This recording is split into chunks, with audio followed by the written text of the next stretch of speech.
Some of the disrespect that Christian Benford has been receiving for the past couple of days has been mind blowing.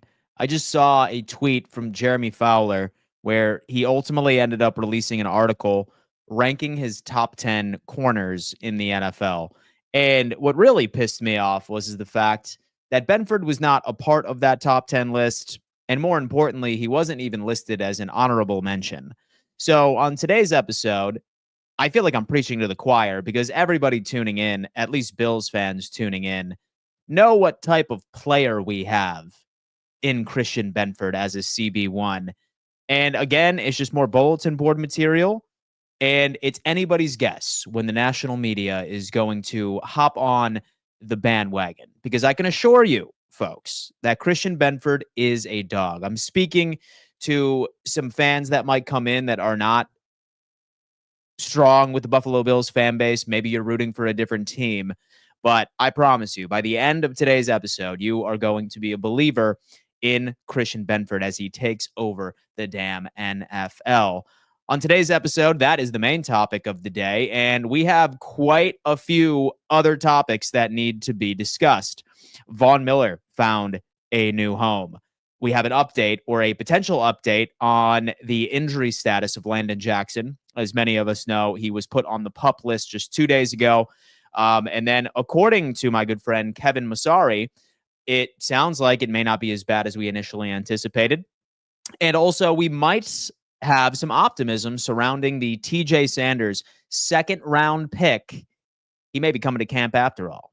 And we are going to unpack the signs as to what we need to expect. Shout out to everybody tuning in to another edition of your favorite morning daily show pertaining to the Buffalo Bills and the NFL, the Don Mafia Report. Folks, if you are just tuning in, please, please, please do me a favor. Hit that thumbs up sign. It propels the show out to the YouTube algorithm.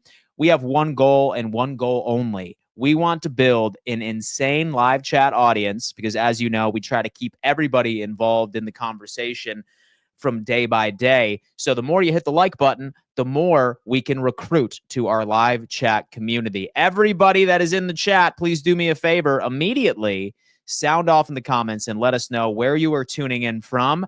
I'm very nosy. I want to see how far Bills Mafia extends. I want to see how far this NFL fan base, this Don Mafia Report fan base extends. Do not be shy. Let us know where you're tuning in from and also what team you are currently representing. Shout out to everybody that is tuned in already, and let's get into business. I want to start off with this storyline because just yesterday, when we were discussing the worries that we had pertaining to the Buffalo Bills defensive line, their depth, can they improve to a middle of the pack type third down defense? We don't know. Somebody even suggested, Dan, should we potentially bring back Von Miller on a team friendly deal? Vast majority of us said no, that would be an awful idea. And it turns out we wouldn't even have an opportunity of bringing him back in the first place. Because I got to tell you, Von Miller has found a new home in the NFL, folks. He's being added to the Washington Commanders. Now, do I think that Von Miller still has a little bit left in the tank that he can contribute to an NFL organization? Yes, but nowhere near where he was while he was on the LA Rams or toward the back half of his tenure in Denver. But I've been looking at this Washington Commanders depth chart for quite some time. And while I'm high on Jaden Daniels and the offense, of course, assuming that Washington can finally come to agreement with their wide receiver one, Terry McLaurin, I'm not worried about their offense. Maybe if I'm being a bit nitpicky, maybe I could say, I really wish they had a better option at the running back position because we know, especially when it comes into their current starter, Austin Eckler, massive fumbling issue. That offense is insane. It's the defense which is an issue. And the more that I look at their overall pass rush, I could say that as Bills fans, if we're worried about our defensive line, I think that we could rest easy at night knowing that there are NFL teams out there in a much worse position than the Buffalo Bills. Von Miller and Javon Kinlaw, two additions this offseason, and then Jerron Payne and Dorrance Armstrong. I think Vaughn might be able to bring a couple of pressures into the equation. Getting pressure on the quarterback over in Washington was certainly an issue. And I mean, really outside, like when you look at their secondary, really outside of Marshawn Lattimore, they did end up bringing in Trey Amos, which I like. I wonder if he can move over and then end up replacing Sanistril. We're going to have to see how that all plays out. However, Von Miller, he is now an edge rusher for the Washington Commanders. And that option of potentially bringing him back to the Buffalo Bills is now off of the table. All right, guys, let me see. Let me see exactly where the chat is turning in from. But first, oh my God, I have to acknowledge my boy Tom for coming in here and showing a little bit of love and throwing me 10 doll hairs as a donation to the channel. I appreciate that, guys. This is an example of going above and beyond. Like I said, the easiest way to show love over here is just simply hit that thumbs up sign for me. Let's see if we can get close to 150 people watching. I think that we can reach that together as long as everybody ends up hitting that thumbs up sign. Tom has come in saying the Bills need to release Josh Allen. He's too talented. It kills structure. Time for bold moves, like when The Undertaker threw Mankind off Hell in a Cell on June 28th, 1998. Go Bills. I am not particularly convinced that this person is a Bills fan. I can tell you this. When it comes into the quarterback position, when you hit it like Buffalo has, you're always going to be in the equation. I don't think you're a Bills fan. I think that this is a troll. And so to be completely honest with you, but you do not roll the dice on releasing Josh Allen or trading an elite quarterback, the reigning MVP, and pray to God, roll the dice that we could potentially find somebody to replace him almost immediately, especially since Buffalo has made it to the AFC Championship twice, has made it to the playoffs all but 1 year that he has been the starting quarterback in the NFL. That does not make sense whatsoever. I do appreciate the donation. You are the man. I definitely am glad that you decided to come on in, but I mean, come on, baby. We have Chris, man. He's liking the Nirvana shirt. Thank you so much, man. I appreciate that. I'm big on like the old school band t-shirts, man. That is part of the style, especially as I am a work from home type guy. Boston, Massachusetts is in the chat. What is going on? Dan Wynn, DTN, also known. Jamie from Florida. What's going on? A lot of Florida people in here, and I appreciate that. I am in the panhandle myself. Dan the man. What's going on, Archangel? Hope all is well. We have South Carolina. What is up? I spent a lot of time in South Carolina, my friend. Myrtle Beach, South Carolina specifically. I moved there when I was 13 years old from Buffalo. Akron, New York, going back to Virginia tomorrow. Folks, please do me a favor. Continue shouting out where you are tuning in from. I am super nosy, and I want to know. Hong Kong, that is insane. That is insane. It is a late night for you, but I appreciate you making this a part of your daily routine. Forestville, New York. What's up, Buffalo? We have Waterville, Maine. Maine's a beautiful, beautiful part of the country. I've been there once, but I was young, and I would really like to go back up there and check it out. Buffalo, New York, Archangel in here. He's doing his thing.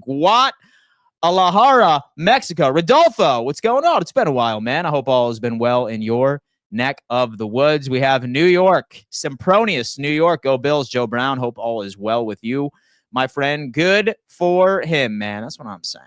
That's what I'm saying, folks. New Bern, North Carolina, Rochester, New York, South Carolina is in the chat. We have Cheektowaga, Knoxville, Tennessee. Another super chat has come into the building, and I appreciate that. Richie was so happy with the moves till the Jets win 5 games and rages. I feel Wilson was overpaid for 7 touchdowns. Nirvana, best song, man. Who sold world? Patriots 12, man. He's referring to a show that I'm a part of on the Roundtable Sports Network. It's called Fourth and Forever. If you guys enjoy what I discuss about the Buffalo Bills every single morning, but you want to hear a bit more NFL, like centralized content, I highly recommend that you check that daily NFL news show out. It's called Fourth and Forever, and you can just search up Roundtable Sports on YouTube, and you will find it. We're live Monday through Friday at 2 p.m. EST. But so I feel like Richie should be excited about it, man, because both of those pieces, Sauce Gardner and Garrett Wilson, are cornerstones to both the offense and the defense. Normally, head coaches, when they get into a new organization year one, they roll with the roster that they inherit. But the following year, they ultimately end up gutting everything. And they end up attempting to bring in their own guys and their own personnel that fit their system. I think Vrabel might be doing that next year too. So don't hold your breath specifically. Sauce Gardner does get a lot of hates. Does he hold each and every single play? Maybe. But let me tell you something. So does every single great corner, historically great corner in the league. It's all about understanding how to get away with it. That is a talent. I can also reflect back when people try to like troll me and say, oh, with Josh Allen, he's the biggest flopper in the league. I tell you, good. It's part of the game, right? The greats can get away with it. So Sauce was a solid signing, and it's only bad from us looking into the Sauce signing now, right? In 2 or 3 years, when some of these other younger corners start getting their bags, we're going to be looking at the Sauce Gardner signing, and we're going to be like, damn, we're glad it got done then. Exact same sentiment with what happened with Patrick Surtain II. When he ended up getting his contract, everyone was like, oh my God, that's a lot of money. Literally hold your breath for 5 seconds, and there's 2 guys that absolutely smoke that offering from the first place. All massive contracts or highest paid position players based off of contract is not based off of who's the best in the league. It's based off of who is next to be paid. And that's the case for each and every single position in the NFL. As we continue to grow in salary cap year by year, $30 million per year is what they are suggesting or predicting. And so especially with all these streaming deals, it's not all that bad. And as far as Garrett Wilson, man, he's a good, very, very good wide receiver. Like, say, for example, that he was a Buffalo Bill. So with Wilson likely would have had a 1,400 to 1,500 yard season already. Maybe 2 back-to-back. I think Christian Benford still has it. We have JMO trick shot. So let me tell you what, man, that is the main topic of today, because we need to discuss a little bit about what is going on with our good friend Christian Benford. Why I bring this up, and it's not just me pulling something out of my ass because we are still a couple of days away from training camp where I actually have real news to discuss. This was warranted because yesterday I ended up stumbling across an article from Jeremy Fowler via ESPN. And he listed out his top 10 cornerbacks in the NFL.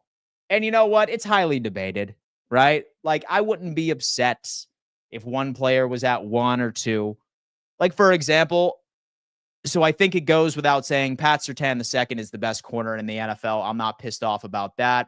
Stingley at 2 is a bit high for me. I'm not going to lie. Ward at 3. I mean, maybe. Have Trent McDuffie at 4. So what have you. So regardless of how you want to debate this list, what upset me as a Bills fan was as you scroll down and see all of these players being revealed, we do not see Christian Benford featured on this list whatsoever. And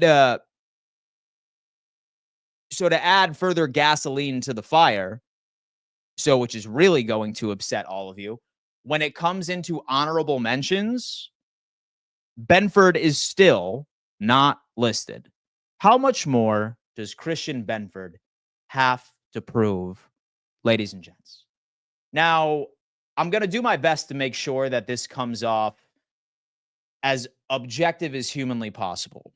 But fasten your seatbelts because the glaze is about to begin. And it's something that I feel, especially when it comes into ESPN, they don't like to touch on certain concepts or factors that go into how good this corner potentially is.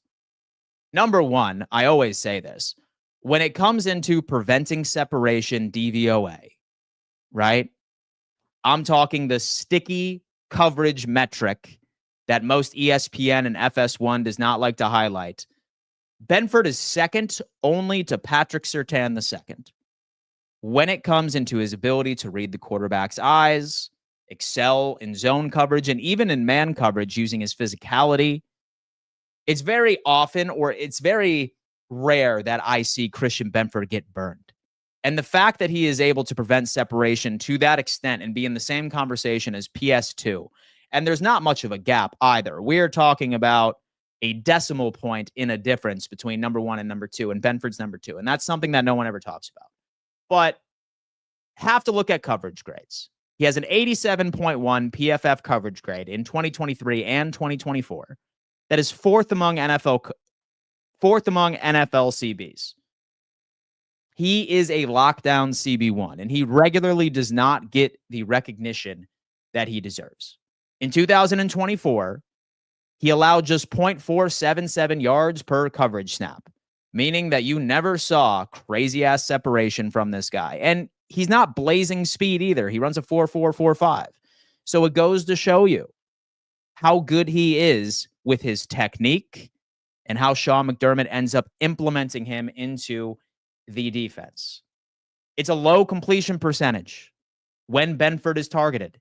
Was targeted 51 times, and he allowed 31 completions with just 279 yards conceded. And the efficiency, like I said, is comparable to Surtain. Like, numbers are all there.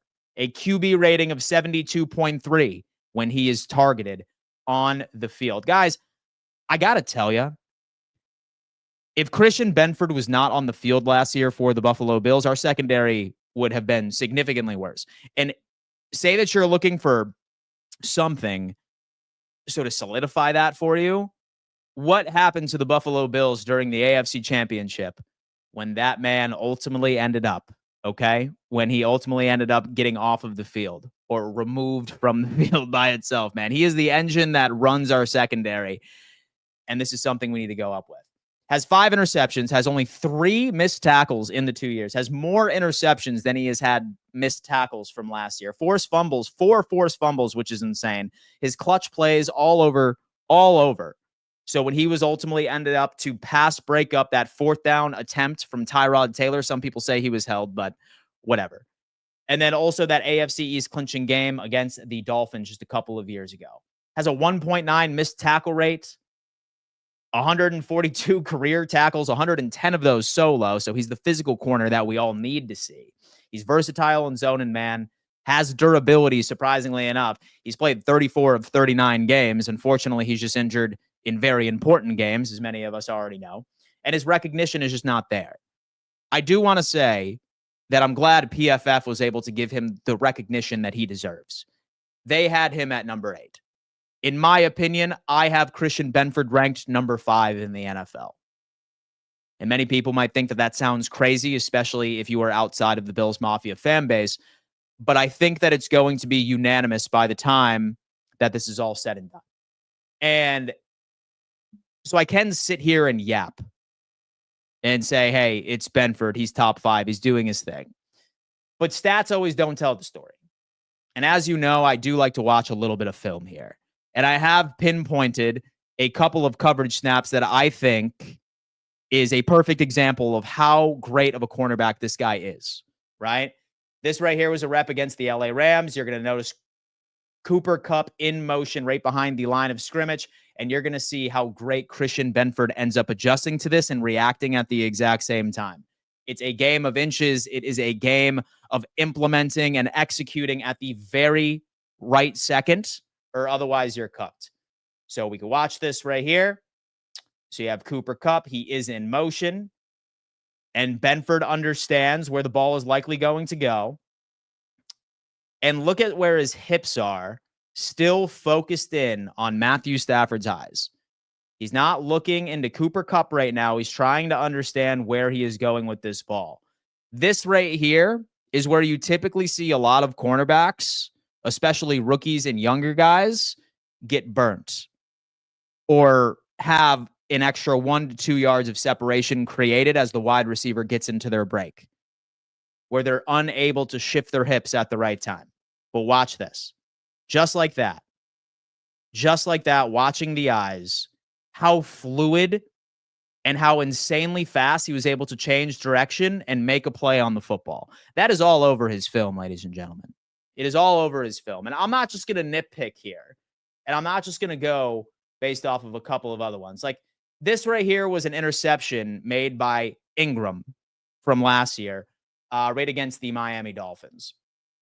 But I want to show you how he had this rep. You have Christian Benford right in the press situation for him, slightly off ball, shifts his hips, again, follows to his eyes the entire time. He's not even worried about the wide receiver.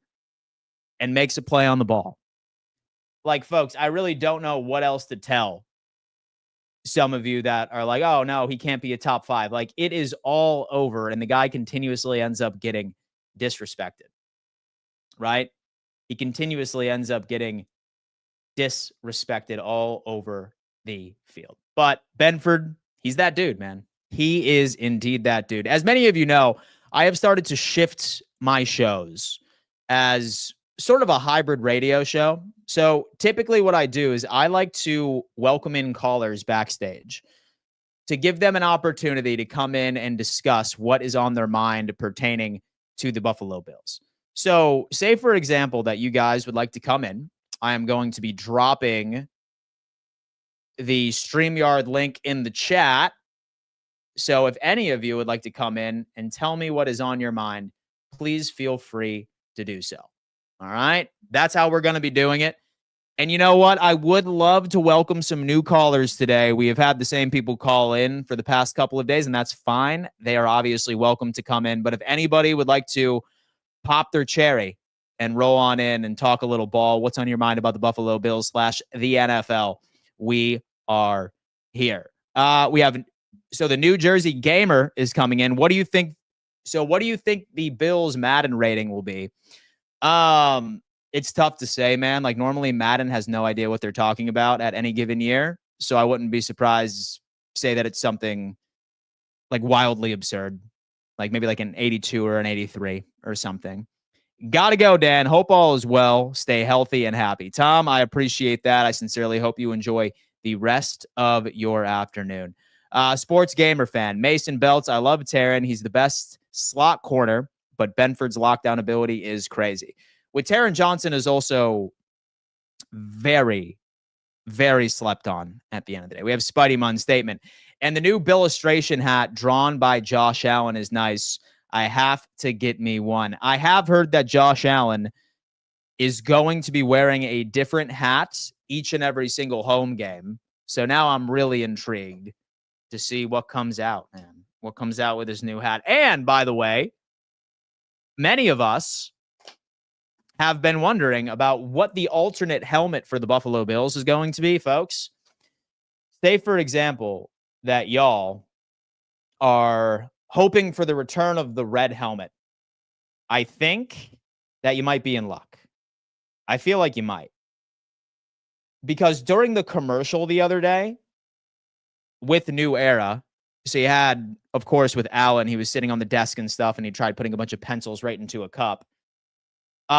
This ended up getting released, and many are assuming that this is going to be the helmet that Buffalo ultimately ends up dropping to the rest of the NFL. So for anybody that is hoping that the red helmet has returned, I think you might be in luck.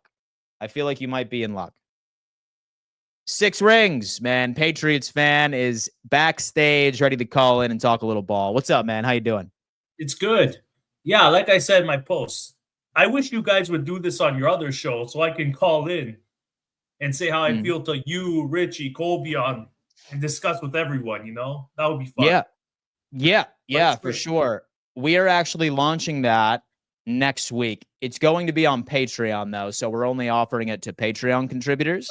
But we will be dropping that next week with instructions. But it's going to be reasonable and a super cool way to support. I like what the Jets did. I like what they did. Okay. I like the cornerback. I think he's going to be the next Revis. He's got great numbers. Okay. I don't know if he can do that, but I like the contract. Mm-hmm. Now, Wilson, I'm not the biggest fan of. You know, I think he had an average year. 7 touchdowns. I think a little over 1,000 yards. It doesn't scream out 120+ million to me. Maybe it was the quarterback. We'll see. No, it wasn't so much that, man. Like, one thing I think I always like to point out is that midway through the season, so they did trade for Devontae Adams. And Rodgers loves Devontae Adams. His target share completely diminished once Adams was on this roster. I think this contract for Garrett Wilson is going to pay its dividends this year because right now they really don't have a quality number 2. Yeah. It's going to be the Garrett Wilson show. So I think he's probably going to flirt, I'd say, with around 1,200 to 1,300 yards, especially That once you would be a good consider. year if he has that. That would be worth it. Oh yeah, yeah. He's going to earn his contract this year because his first couple of years, he had Zach Wilson, had Tim Boyle, like 4 or 5 other bums players out I've there. never heard of behind Zach Wilson. Exactly. And then last year, like while Rodgers took, I'd say about until midway through the season, like where I looked at Rodgers play and say, okay, like he's finally starting to play ball again. That's when Adams ended up coming over and he started stealing some targets. So I think that Garrett Wilson's sort of contract is going to pay its dividends later on. Right. And now we have Christian Gonzalez, who's having who had a really good year and made all pro. So now he's going to want to get paid. Yeah. Yeah, most definitely. So and he had a pretty bad team with him too, it's kind of, and he only allowed 2 touchdowns last year with like 300 yards. So I think he's going to have a good year this year. And I'm scared he's going to want that money. I think he's going to have a Sauce Gardner year. He's going to make an all pro and he's going to want the money. And he's going to want that money. Say that he was smart, I'd probably wait, right? So because now he's going into year 3. So it was a first-round pick. So I'm sure that the Patriots are going to want to put a 5th year on him. It's because, like, you'll notice that with each and every single year, once these corners end up getting their deals, it skyrockets about 10 to 20 million more for the next guy to get paid. So say that he's smart, I'd probably wait 1 more year and then start negotiating. I think he's going to have an all-pro type year. That's how good I think. Because he's going to see the money, right? Players in the contract years usually play better. So we were discussing quite a bit, so right about that Pats defense, right? And like last night on the AFC's roundtable, we were discussing like ranking, so the position groups. And that secondary right over in New England is going to be very good. So the pass rush should be interesting. I'm really curious to see what these new pieces bring to the table. But I think from a personnel standpoint, I'd probably put the Patriots as the best defense in the division. That's high right now. It's solid, man, especially with Carlton Davis on the opposite. Your cornerback's underrated. He allowed 0 touchdowns last year. He's a stud, man. Listen, he doesn't get his flowers. He does not just get go his beat the flowers Chiefs. enough. Go beat the Chiefs. They'll put him top 3. Right. Go beat the Chiefs. So the thing was that so he had a great game against Kansas City during the regular season, but then right during so the AFC Championship, like Guy lasted midway through the first, right before he was carted off of the field with a suspected concussion. So he was off the field and his backup went in, and that was the guy, and that was getting torched by Xavier Worthy for the remainder of the game. Chiefs are hitting their draft picks lately. So I think that was the best example of how important Christian Benford is to the Buffalo Bills secondary. So seeing that top 10 list from ESPN just it just rubbed me the wrong way. You know what I mean? And I hope he becomes Tai Law. I hope Christian Gonzalez can have that type of year. I just want him to catch the ball, intercept the ball, and run down the field like Tai Law always did. Mm-hmm. I know, but man. That's one of my favorites. He's on my Mount Rushmore. Oh, is that right? He's on. Well, that's what I action. Some Tai Law action, man. I appreciate. I just love. He's insane. He ran like a receiver. He would just intercept the ball and he would just run down the field. Mm-hmm. That's when I grew up watching. I'm sure there's been great players before him. Yeah. And I think he says 36 total interceptions for his career. That's our record. Yeah, man. We'll definitely see if Gonzalez can fill those shoes this year. I am pumped to watch some of this division play. I'm scared he's going to have a good year. He's going to have a better year than Sauce. I just think he's going to see the money. No, I think it's the money. Yeah. No, I think it's the money. So that's a hot take, man. I am looking forward to the Bills and Patriots matchups this year. I think that it's going to be highly competitive. He's going to see that money, $30 million a year, and he's going to be like, if I do this for 1 year, they're going to pay me. Money talks. I'm sure you're going to see it with your rookies too that come in, or your second-year players. They're gonna want the bag and everything. Always, each and every. All right, let's have other people call in. Everyone else should call in, not just me and the other guy all the time. Yeah, that's what I'm talking about. That is what Well, hey, 6 rings, you know what I mean? Now that we're starting to get people that took the offseason off or trickling back in, I have a feeling that we're going to be Okay, having some man. more people Take call care. in. All right, Let's brother. get I some new appreciate callers. that. Yeah, man. Absolutely. Absolutely. Folks, do not be shy. And so I certainly understand some of you may be working or some of you may be going about your day to day. But if you have something to say, please feel free to get it off of your chest. Come on backstage and talk a little ball with me if you are feeling it. The topic of the day is obviously Christian Benford. We discussed Von Miller signing with the Washington Commanders. And I have a couple of other topics that I'm going to get into after we talk to my good friend DTN. What's up, man? How you doing? I'm doing okay. Last night was not a good day at work, I think, because it was so emotional. But Okay. yeah, I had a lot to say regarding with like the.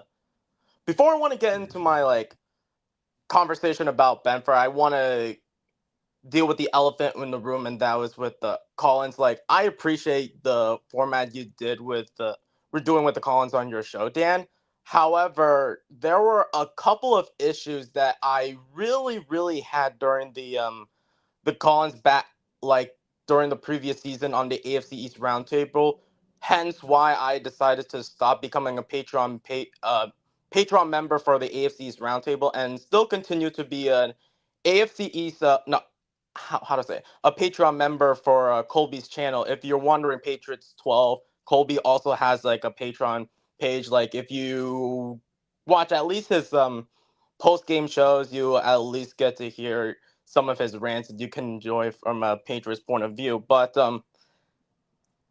this is I think DF mentioned this like back in week 8 of what I would say last season. There were a couple of people that were being so toxic. Like, yeah, Bills fan, I respect so much for Bills Mafia because they are really chill.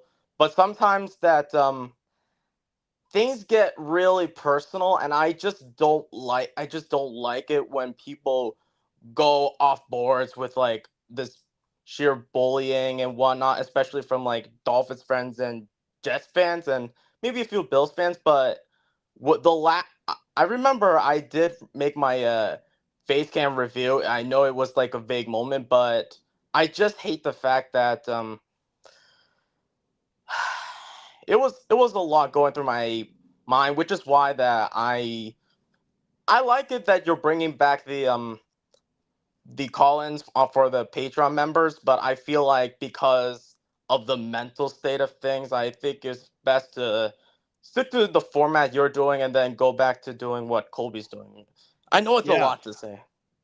No, yeah, man. So what we're going to be doing on Roundtable is going to be this format, right? So like we're just going to be like randomly allowing people in, and it's going to be your opportunity to call into Fourth and Forever. You'll be able to call into the AFC's Roundtable to NFC West, like sort of say that you want to. Like we're doing our best to make sure that we keep it as an inviting sort of atmosphere as humanly possible.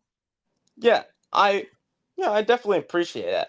And going back to Benford, I know that I remember on the first day of January, I did remember this. When we were trying to find out who would make the Pro Bowl, I thought that Benford would at least be a candidate to at least make the Pro Bowl. Unfortunately, there were so many other cornerbacks that I felt like Bedford would have like an opportunity to make a Pro Bowler, but then Pro Bowler is for like a bunch of kids who are just biased with like some other cornerbacks who I don't believe have the potential outside of Stingley and Patrick Surtain. Yeah. And I thought that he would have the potential to be like at least a second team all pro. But I was I was shocked what that on PFF where it gives us like a ranking of like who are like the top 25 best players under the age of 25, and it felt like surprisingly Benford was the only cornerback in the AFC East that made that list instead of Christian Gonzalez and Sauce Gardner. Yeah. So like what are your thoughts on that?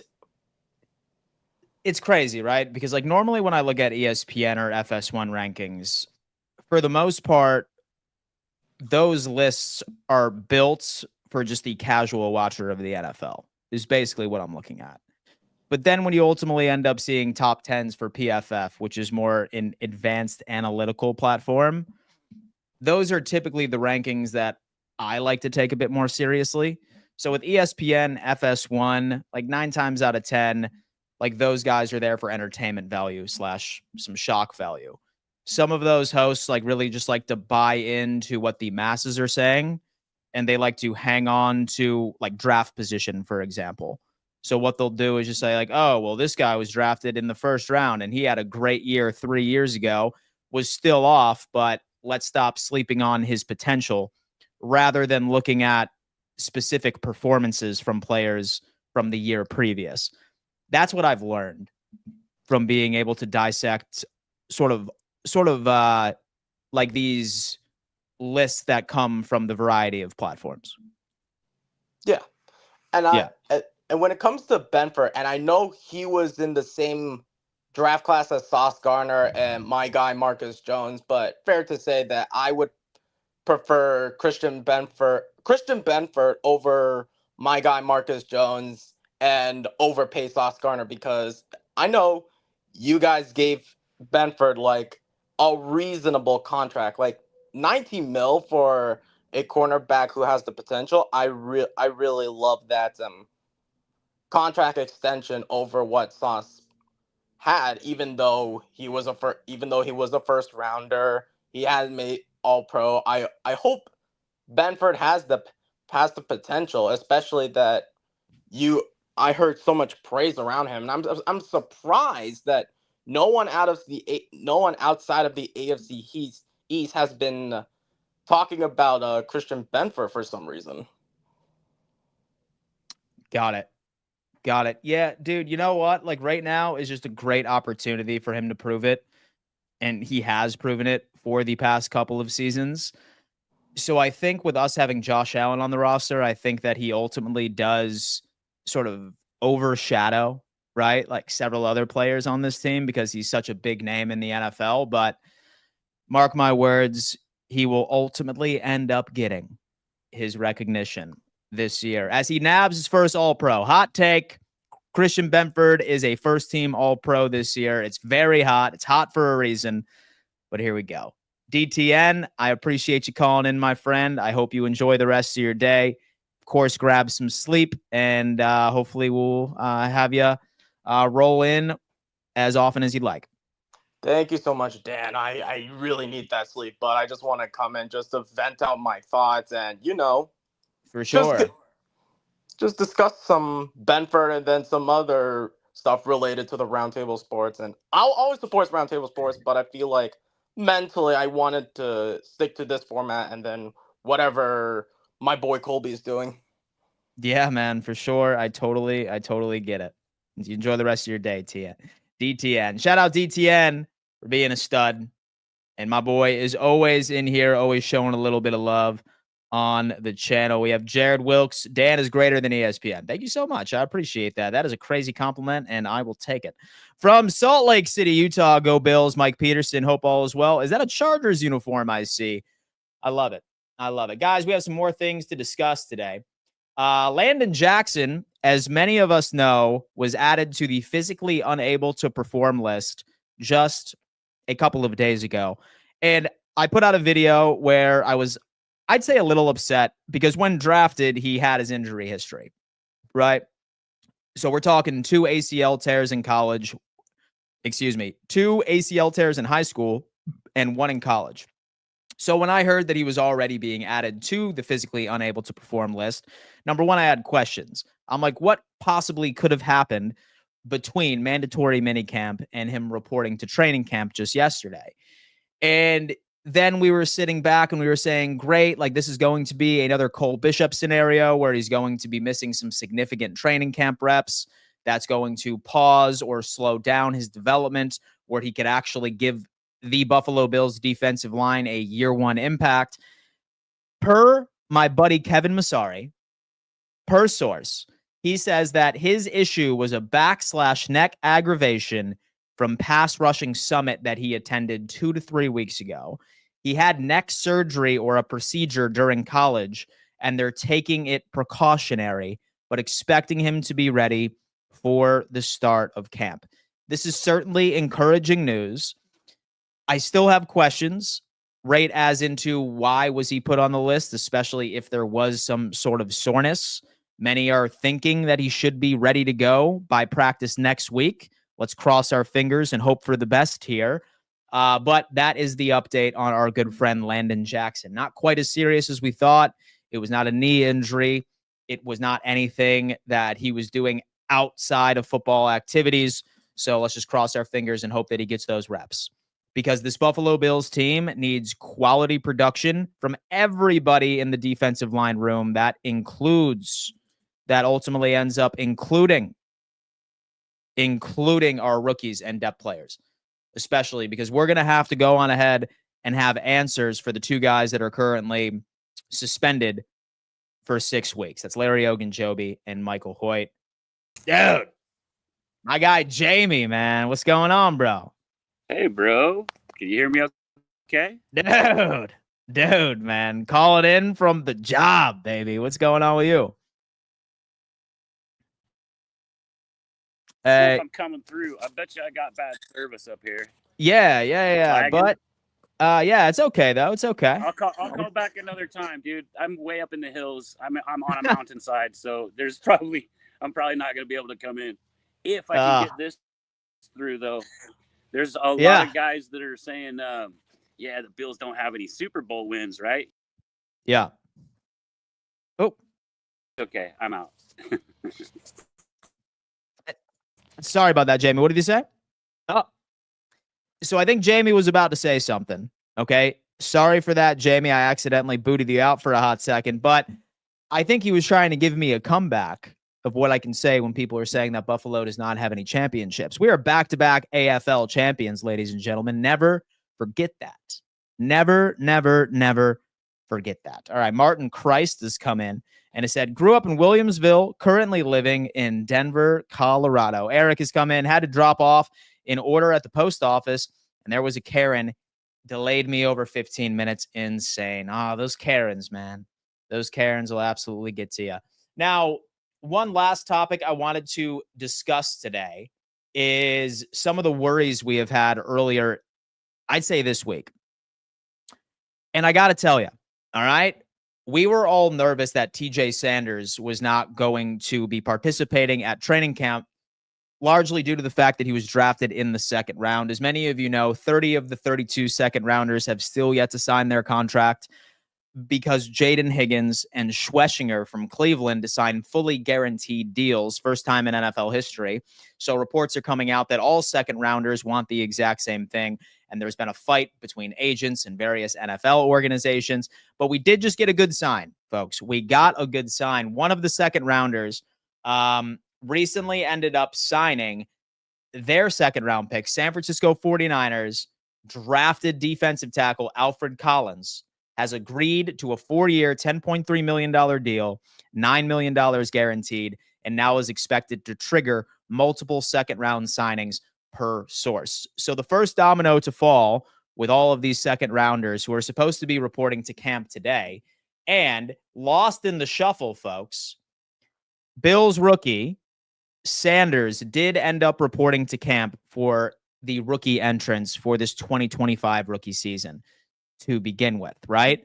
So does that mean that we could be on the lookout for a TJ Sanders contract here just in a couple of days? That's going to be good news, not only for a Buffalo Bills fan's perspective, but also for anybody else in the NFL, or so the realm of NFL fans can rest easy, because it's more than likely that their second round picks are going to be coming in. Sorry, bro. Bad service at 9,000 feet. 9,000 feet in SLC. That's crazy. The Bills kicked ass being able to even go in 4 in a row. That is true. No team has gone to 4 in a row. I do think so. The Chiefs have an opportunity of matching that. We'll see. y'all do realize that the NFL recognizes all of the AFL championships, so they do count. Look at that, baby. Back-to-back AFL champions, folks. Never forget it. This was awesome. I'm glad another team signed their second rounder. First domino to fall, it was indeed Alfred Collins for the San Francisco 49ers, so I would only imagine that we are going to be seeing a lot of second rounders locking in. I respect the Bills for their dynasty run. 4 in a row is dynamic. Yeah, so the Patriots had the greatest dynasty, but I will never look past what Kelly and the boys did. I love that coming from a Chiefs fan. Shout out to Jamie. Man, yeah, Chris, we got Henderson, and hopefully he can stay out of trouble. Folks, that's going to have to do it for another edition of the Don Mafia Report. I'm live Monday through Friday at 10 a.m. EST. Next week is going to be a bit of a different schedule. As many of you know, I live react to all of the news that comes out to training camp.